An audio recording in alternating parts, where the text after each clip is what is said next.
So the test question, first one, compared with 1 over n. So you can let me make it bigger, right? You can say it. So first one, compared with 1 over n, it diverge. Second one, p equals 5/2 bigger than 1, converge, p series. Third one, alternating series, converge, because first is alternating series, then you have am plus 1 equals 1 over 3 times m plus 1 plus 5, which is less than am.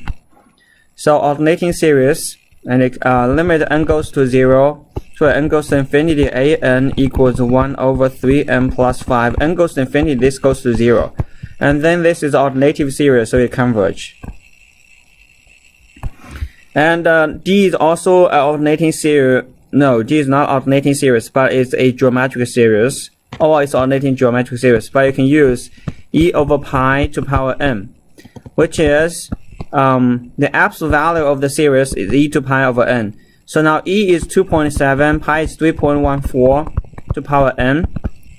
Then you can see this is geometric series. Because this ratio r, you can use nth root test, is fine too. Limit n goes to infinity, nth root of that absolute value of e to pi to power m. Then this is e to power e to pi.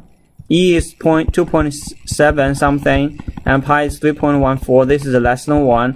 Nth root test, it converge. So e n factorial, we can use the ratio test. Limit n goes to infinity, n plus 1 factorial over 3 to power n plus 1 multiplied by n factorial 3 to power n. This reduce this 3, this reduce this n plus 1. Now the ratio test giving me this is n plus 1 over 3. This is infinity, so that diverge.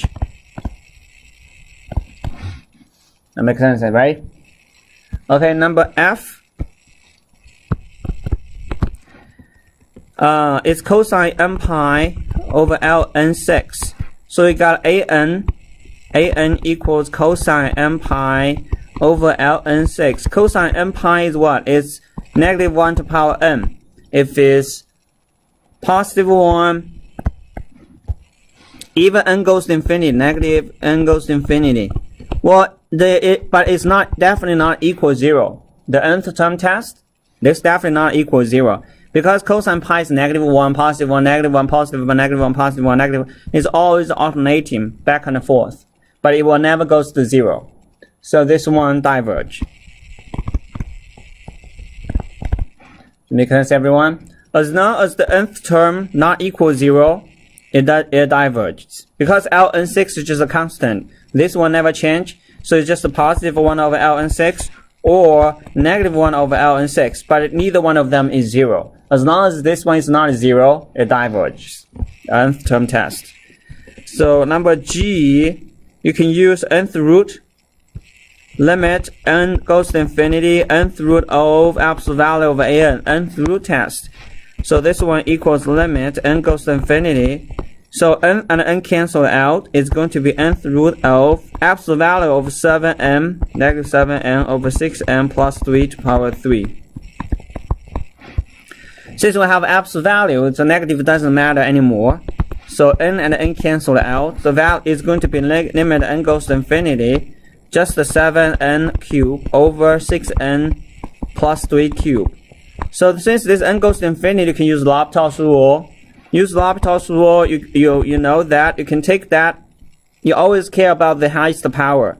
So you take the 7 out, it's going to be 7 cubed n cubed. This one is going to be 6 cubed n cubed. Okay, so the next things you can write down.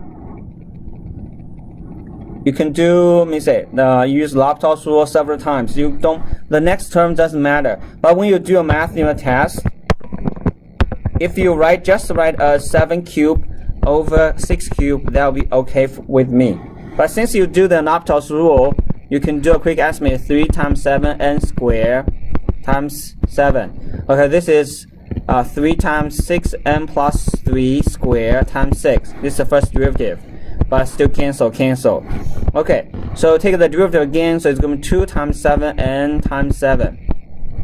Okay, take the derivative of this one is going to be 2 times 6n plus 3 times 6 again. Previously have a 7, so I have 7 square, 6 square.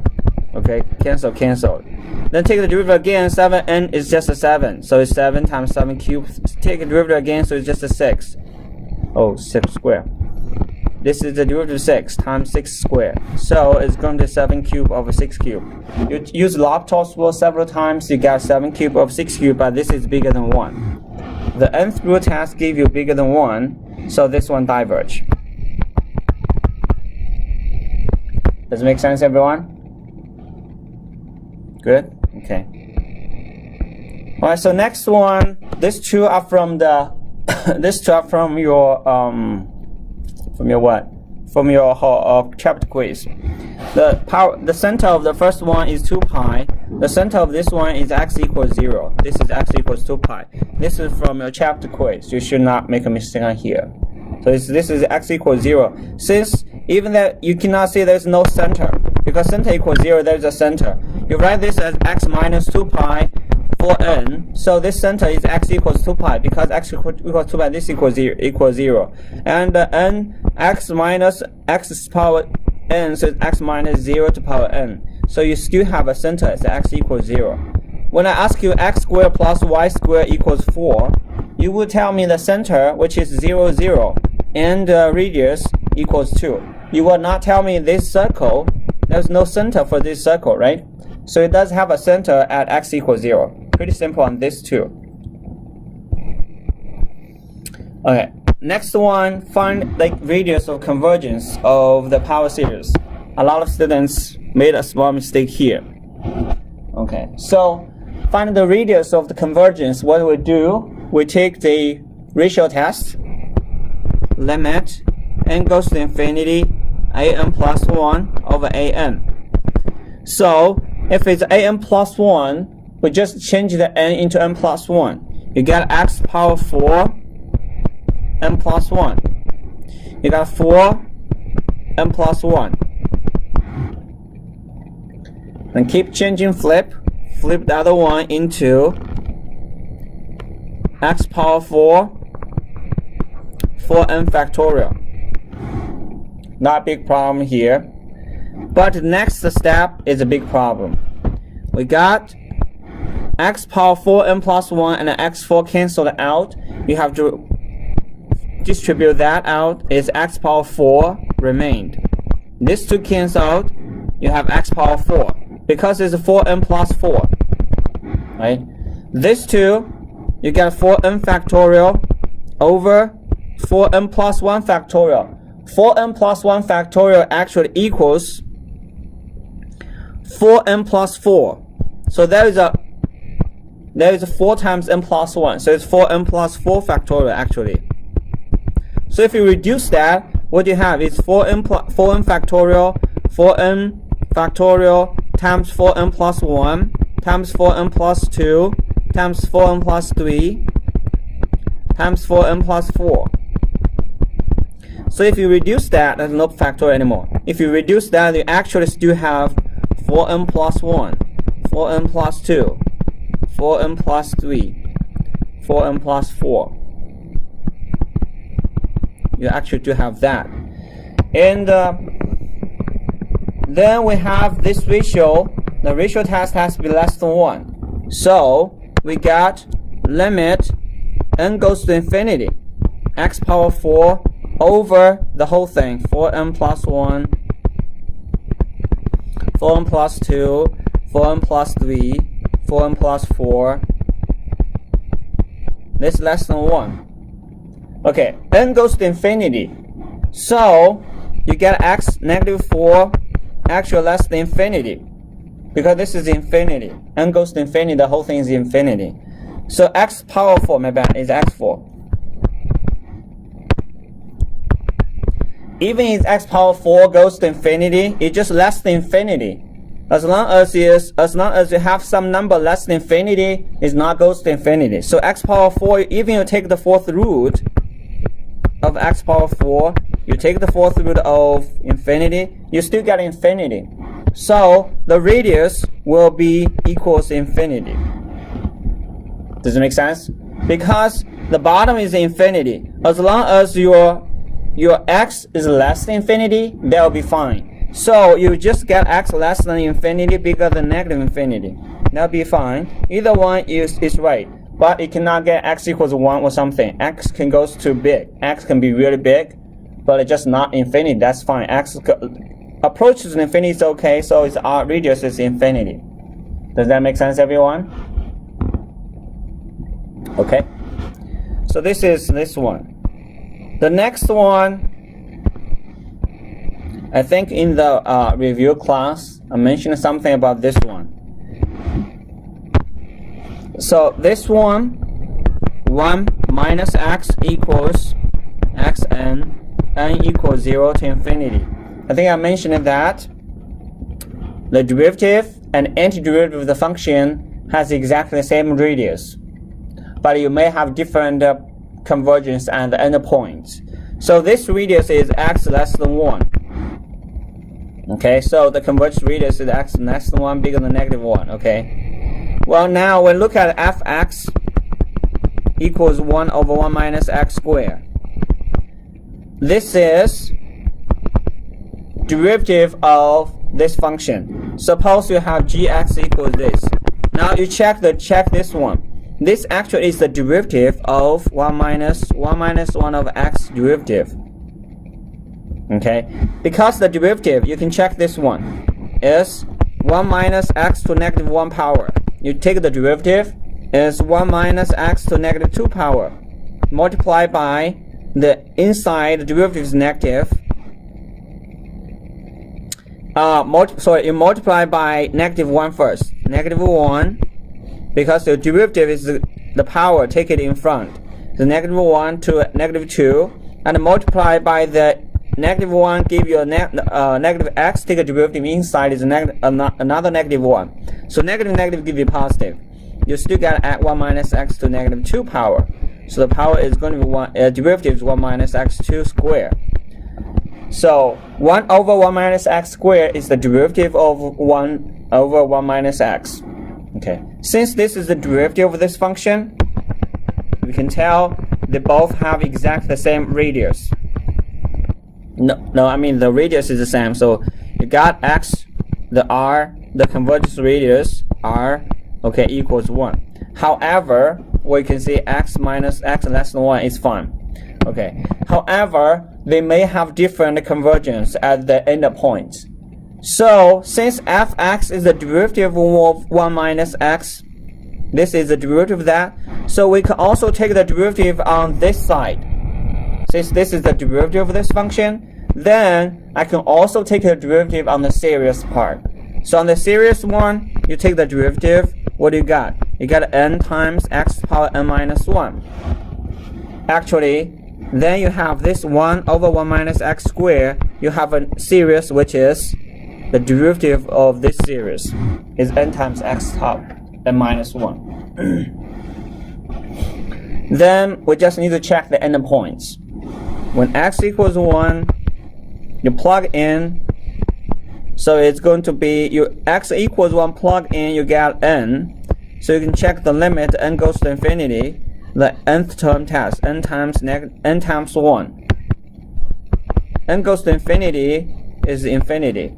Well, you check x equals negative 1, the endpoints. You got a limit, n goes to infinity, n times negative 1 to power n minus 1. Well, this not equal 0 for sure. It's either positive infinity or negative infinity, because n could be even or odd number. So absolutely is not equal 0.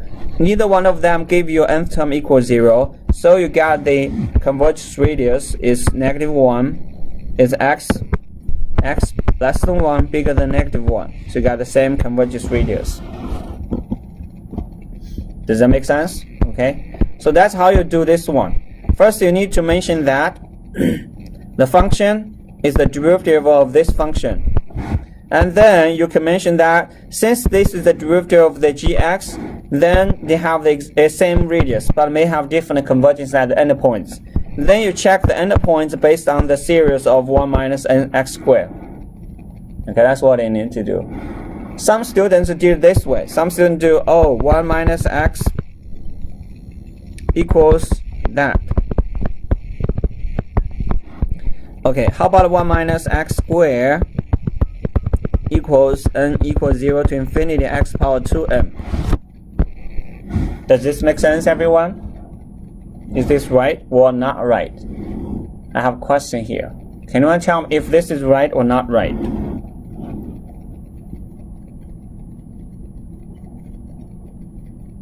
Well, from here, obviously, you can tell the answer is not right because this is the series. There's no way this two will be same.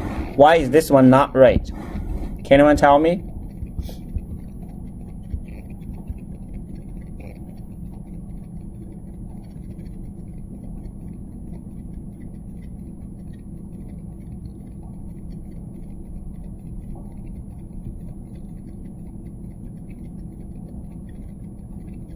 Why this one is not right? Anyone?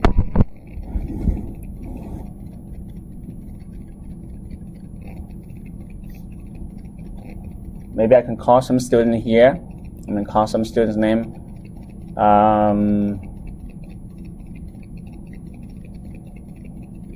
Okay.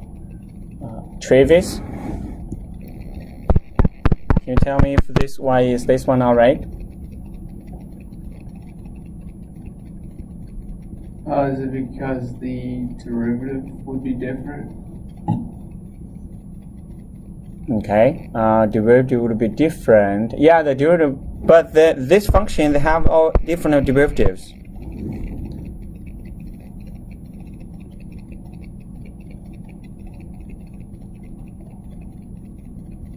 Any other students? Luke? Why is this one x and this one I gave I square this one, I square this, and then I square this. Why is this one all right?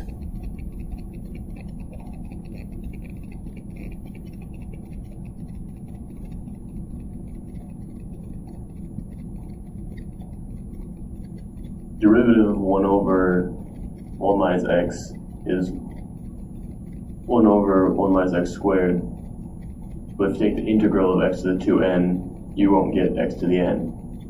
Okay, that's very good because we have actually mentioned it here. The previous note, this is the derivative of the second one.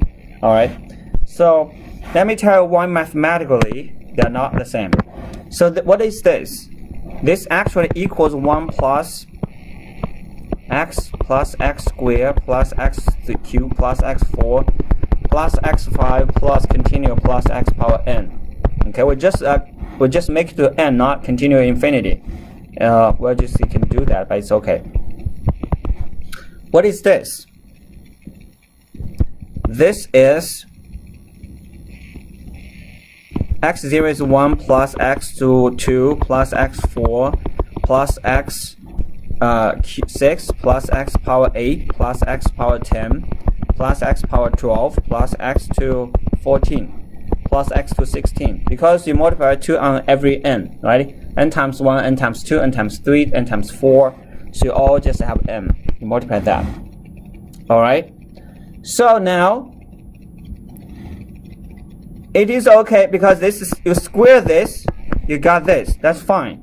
So basically, you need to square this. You need to square this. So if you square this one, do you get this one? Absolutely not. Because, give a very simple example.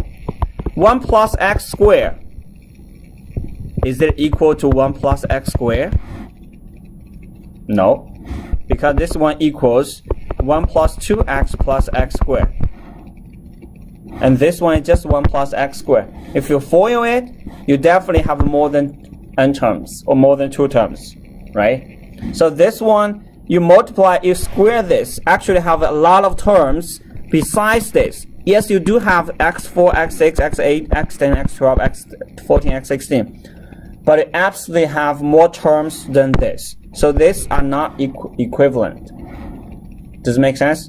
Because you square this binomial equation, you have you have foiled one by one, not just look at this square, not just this square, this square, this square, this square, this square, this square, this square, not just square of each, but you also have the factor of each other. You have 1 plus x square plus x cube.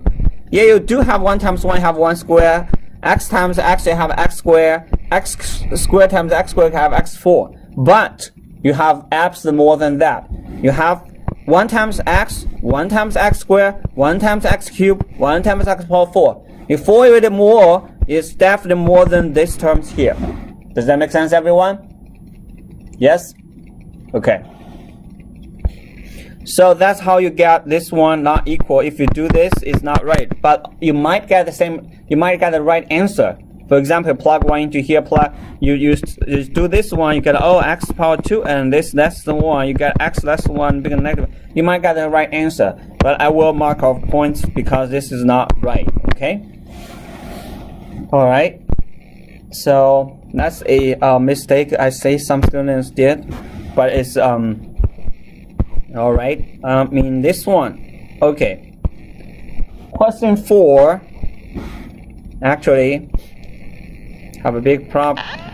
I see maybe 1 or 2 students completely made it right. Most of students somehow made it wrong. Okay. Fx equals lnx at center a equals 1 or c equals 1. It's basically the same idea. Center equals 1, right? So what I would do, there is a very important formula you have to know is a Taylor polynomial, right? Taylor polynomial is what? Is Pn x equals f1 plus f prime of 1 over 1 factorial x minus 1 plus second derivative at 1 over 2 factorial x minus 2, x minus 1 square, okay, plus f third derivative at 1 over 3 factorial of x minus 1 cube, and you continue, it's going to be f nth derivative of nth factorial of x minus 1 to power n. Does that make sense, everyone? Okay. So now, what actually it tells you to find, you can say this is the x power x. This is, you can write this one. This is going to be n from 1 to infinity, say n x minus 1 to power m. Match it up. This is the nth term. You're adding this one, n from 1, 2, 3, 4, 5 until n goes to infinity. Okay, so this is your term, match it up. This is the x minus n, this is x minus n. So you will have this one will be your Cn, but you have to find it out. What is f nth derivative at one point at x equals 1? You find it out, this is going to be your Cn. Okay, so first let's see. The reason I want to find out C0, C1, C2, C3, you can do C4 more. I want to find out what's the final of Cn. The second will give you Cn. So first you find the C0, C1, C2, C3. Alright, so C0, obviously just F1 is 0. Okay, C0 is ln1 is 0. C1 equals derivative of f prime of 1. So now we got fx. Let me just take the several derivatives first. So fx equals ln x. The derivative is 1 over x. Second derivative is negative 1 over x squared. No problem, right? Third derivative, 2 over, no, it's not negative, positive. 2 over x cubed. Okay, if you do fourth derivative, it's going to be 2 times 3 x power 4 negative.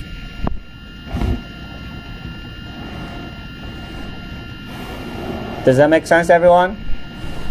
If you do fifth derivative, you got positive 2 times 3 times 4 times x power 5. Okay? This actually doesn't matter. The x power 4 is just 1 because x equals 1, right? Now, let me see what is nth derivative. Absolutely, you got x power n. You got negative 1 to power something. Negative power. Second derivative is negative. Third derivative positive, negative, positive. So I'm going to fix that negative for you. So it's n plus 1 or n minus 1. Either one is okay.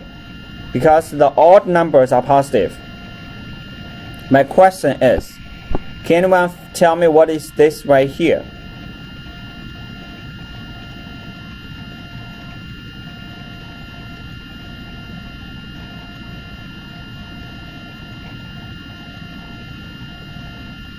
Okay, I'm going to call a student here. Matthew, could you please tell me what is the numerator here?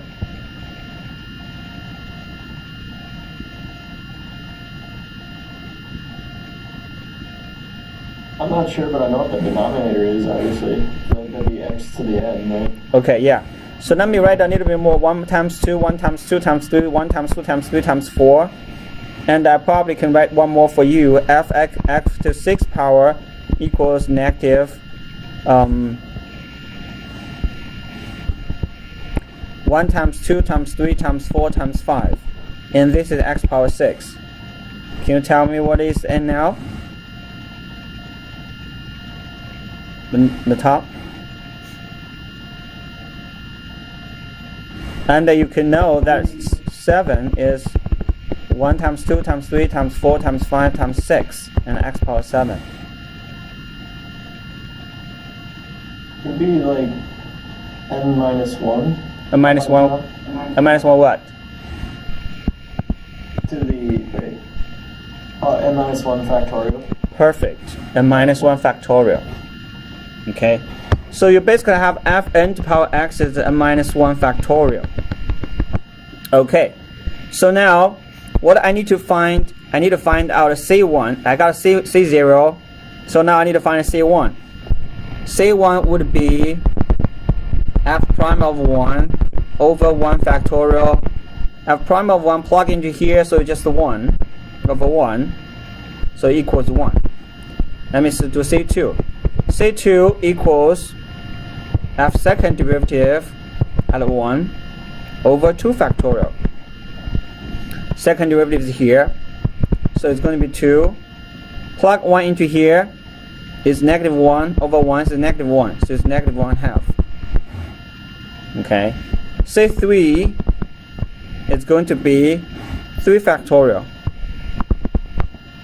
Okay. Plug into here. Plug f. You always have to, you see this is your C. This is your C3. This is your C2. This is your C1. Okay. C3 is this one. So 3 factorial. And then the third derivative 1 is this one.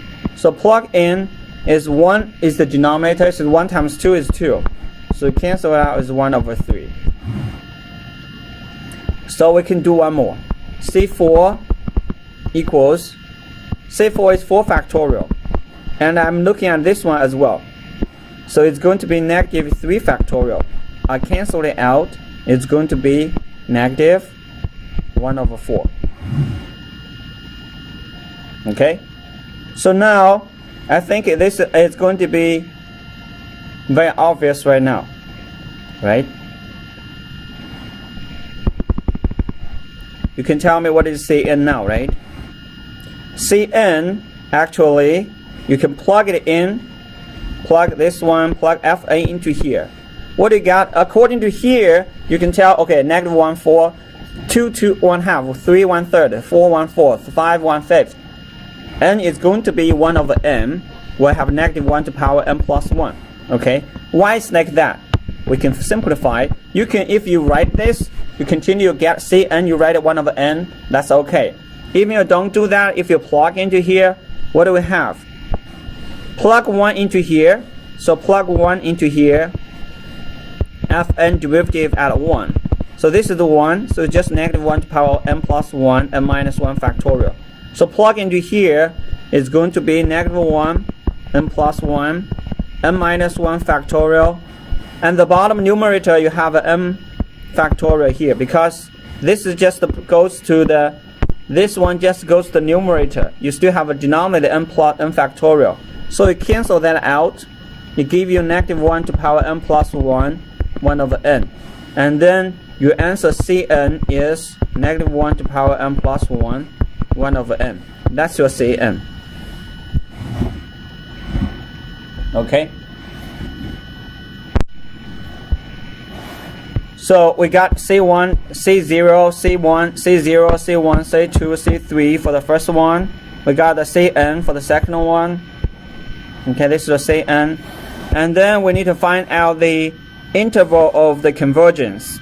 So how do we do the interval of convergence? We have, now I can plug this one into my series. I got my series as n from 1 to infinity negative 1 to power n plus 1, 1 over n, x minus 1 to power n.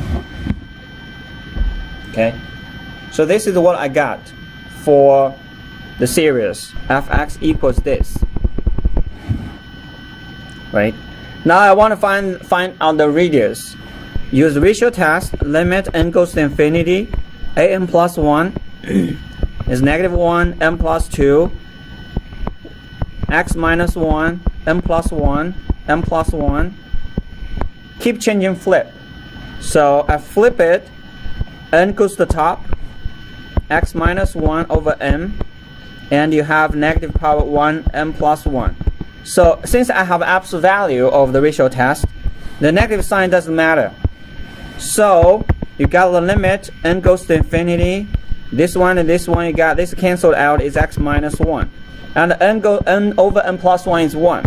So it's just x minus 1. Multiplied by n over n plus 1. You know this is 1, so less than 1. N goes to infinity, n goes to infinity, this is 1. So you got x minus 1 less than 1. You got x less than 2, bigger than 0. Okay, are we done? Not yet. You need to check endpoints. Check x equals 0, x equals 2. So now, how do I check it? Check x equals 0 and x equals 2. My series is n from 1 to infinity, negative 1 to power n plus 1, and x minus 1 to power n. Oh, I have 1 over n, right? 1 over n. So now, I check x equals 0. Plug into here. Is n from 1 to infinity, negative 1 to power n plus 1, 1 over n. 0 times is negative 1 to power n. Then I got n equals 1 to infinity, negative 1 to the power 2n plus 1 times 1 over n. My question is, does this one diverge or converge? I have a question here. Does this one diverge or converge?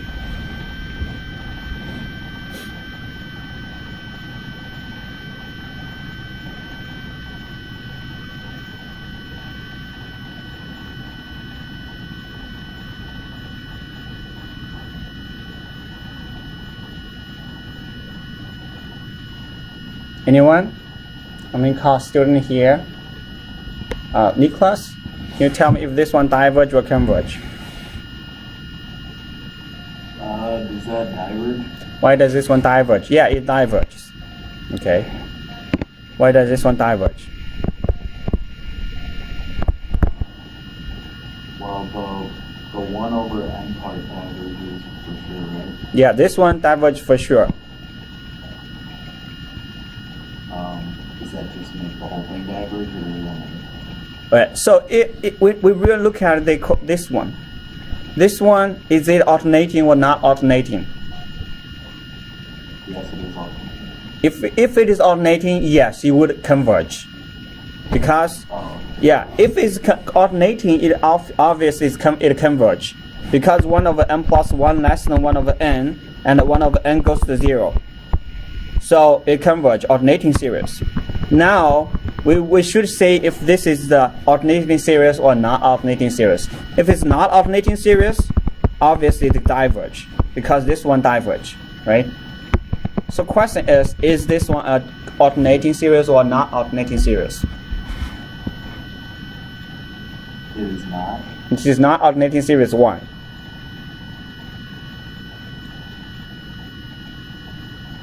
Is it because the 2n plus 1 will always make it negative? Perfect. Thank you very much.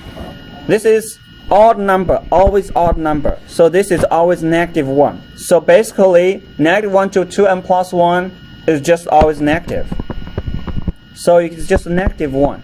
So you can put a negative sign in front of it. It's just negative. So this one diverge, because it's always odd number. Negative 1 to power 2n plus 1. Negative 1 to 2n plus 1 is just a negative 1. Negative 1 you can put in front of that, it's going always negative. So it's negative 1 over n, and this is diverge, because 1 over n series diverge. The negative sign gives you negative infinity, it diverge. So next, check x equals 2.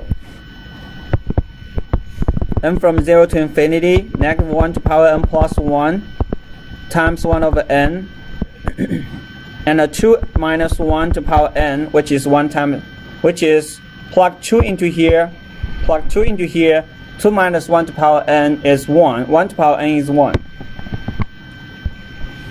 So now, does this one diverge or converge? I'm going to call student here. Okay. Does this one diverge or converge? Bella, could you please tell me if this one diverge or converge?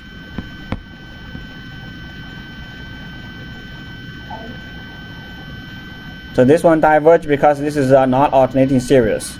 If it's alternating series, it converge. Is this one alternating series or not? I don't know. Okay, so can anyone tell me if this is alternating series? It is. These are alternating series because they have positive, negative, positive, negative, positive, negative. It is alternating series, so this will converge. Alternating series, thank you, Bella. So you alternating series, you get positive, negative, positive, negative, positive, negative. You can just plug 1 into here is positive, plug 2 into here is negative, plug 3 is positive, negative, positive, negative. You check one by one, it's always back and forth, positive, negative. So it's alternating series. If it's alternating series, we just need to check limit n goes to infinity, an equals 0. Second, we check an plus 1 less than an. We check this too. If it's true, it converge. So this is alternating series, and this converge. Okay. So your final answer is going to be from is 0 to 2 is your converge radius. Okay, convergent radius is 0 to 2. All right. You probably can refer to your textbook. In your textbook, there is a it has this. I think in the textbook have the formula. If you go to section 9.10 or 9.9, you have this one. You have lnx equals something. You have lnx. I think it's from -1 to 1, something like that. Check that one is the same. In the textbook, you have exactly the same formula for lnx. At x equals 0, x equals 1. You have exactly the same thing for this. Okay. Check the textbook. You have the lnx expansion. I think it's at x equals 1. You should have exactly the same answer. It's in the formulas. So number 10. Number 10 is pretty simple. 4 over 5 minus x. First, you need to fix the center. Center at 2. So you need to make it as 5 minus x minus 2. Since I'm minus 2 here, minus 2, which means I add 2 here. This minus is plus 2. So I have to subtract 2 in the end. So you got 4 over 3 minus x minus 2. Well, as I told you, in the end, you can check if it's the same or not. In the end, you check this one, see if you have the same. So 4, 3 minus x, open up, negative x, negative, negative, positive, plus 2. You got 4 over 3 plus 2, 5 minus x. Oh, it's the same. It's good. Which means I didn't change anything. These two are exactly the same equivalent expression. So I can open this up, simplify it, get exactly the same thing as the previous one. So which means my change is right. Now I fix the center. Next I need to fix the 1. Because it's a over 1 minus r. This is the formula. This is the formula, right? So then I need to fix that is divide both the top and the bottom by 3. So it's 4 over 3. 1 minus x minus 2 over 3. A over 1 minus r. This is a. This is 1 minus r. So your r is x minus 2 over 3. So r equals x minus 2 over 3 less than 1. So then solve this one. X minus 2 less than 3. X minus 2 less than 3 bigger than negative 3. So x less than 5 bigger than negative 1. So that's your convergence radius. Okay. Interval of convergence. Next one. I can do next one real quick. And 9x squared minus y squared minus 36x minus 6y plus 18 equals 0. What you need to do, you put the x squared together. Minus 36x minus y squared minus 6y equals negative 18. So I need to complete the square. You got 9x squared minus 36x plus. You can factor 9 out. So 9x squared minus 4x, add a number here. Minus y squared plus 6y, add number here, equals negative 18, add some number. So I will ask a student here, what number do I add here? Okay, I will ask a student here. Lacey, could you please tell me what number you add here?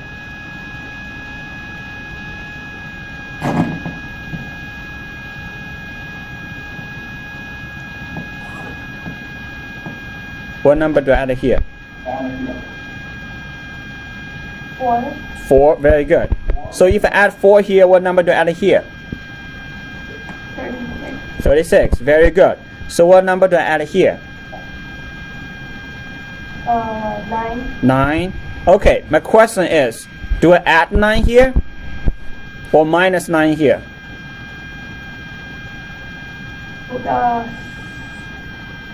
Subtract 9. Subtract 9, very good.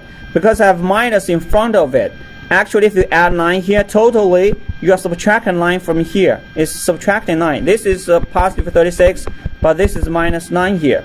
So actually, I have to subtract the 9 on the other side. Make sure that that's equivalent thing. If you do subtract line on the left side, if you add line here, actually you are doing negative 9. So you have to subtract 9. So then you have 9x plus 2 squared minus 1 plus 3 squared equals, this is 9. Divide everything by 9, you got x plus 2 squared minus 1 plus 3 squared over 9 equals 1. So this is a hyperbola.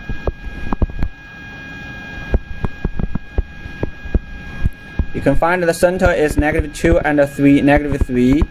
And then you find the vertices. Sorry, vertices is negative 3. And find the foci.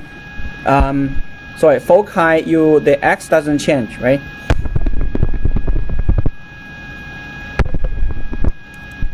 So it's negative 2, negative 3 right here. The foci x doesn't change, it's negative 2. C equals square root of 1 plus 9 equals square root of 10.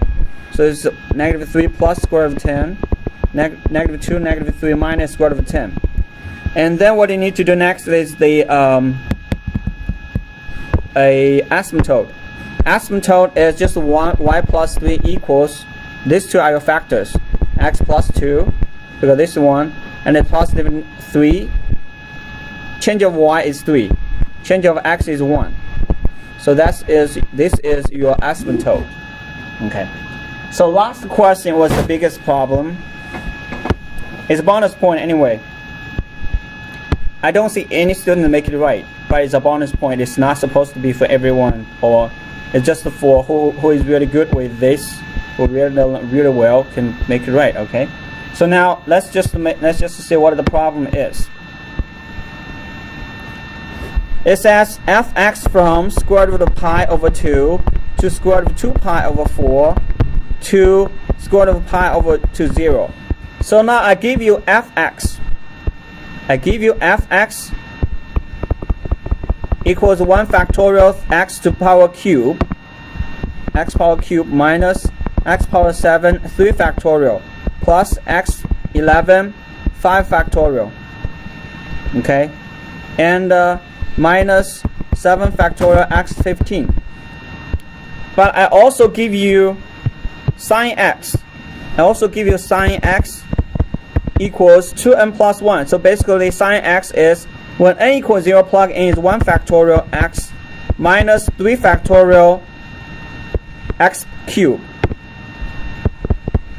plus 5 factorial x power 5 plus 7 factorial minus 7. So plus minus x factorial 7 factorial, right? So if you continue, this will be plus 9 factorial. This is plus 9 factorial of x power 9. This will be x to the power 19. Alright, so x power 1. So now this is sine x expansion. Can you tell me what you get? What's the relationship between the fx and sine x? What do you see that? This is 3, 7, 11, 15, 19. This is 1, 3, 5, 7, 9.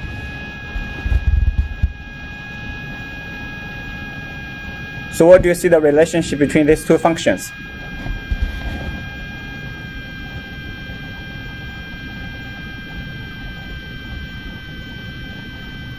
The numerator is like, the power is like 2n plus 1, right? 2n plus 1, perfect. Okay. So basically, I can do sine x squared.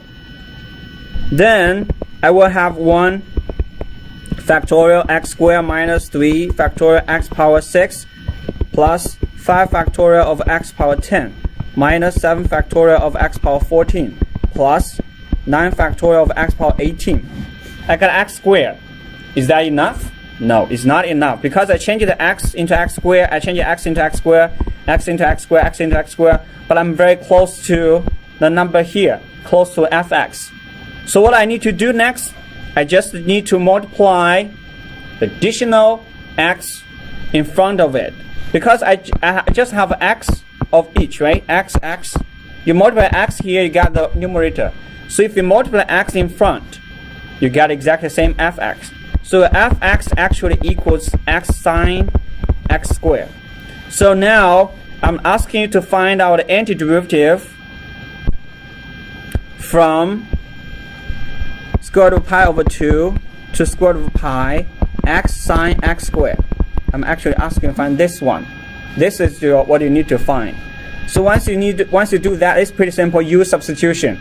You do u equals x squared, so it's square root of pi over 2 over square root of pi. If you do u substitution, u equals x squared, and this will be just the sine u and du over 2, and you change the u into square of this. Square of this is pi over 4. Square of this is just the pi. So now it's just a very simple antiderivatives. It's a 1/2. Antiderivative sine u is negative cosine u. Plug pi over 4 into it. Okay, so antiderivative sine is negative cosine, right? So you just need to plug that into it. You should be able to get answer as 1/2. Plug into the negative is positive, so it's 1. Plug this one into here. Negative is is positive, is minus square root of 2. Okay, so that's how I do the last one. Alright, so thank you very much for coming, and I think we're over today, and this is the whole test problem. If you still have additional questions, just feel free to let me know. Okay, thank you.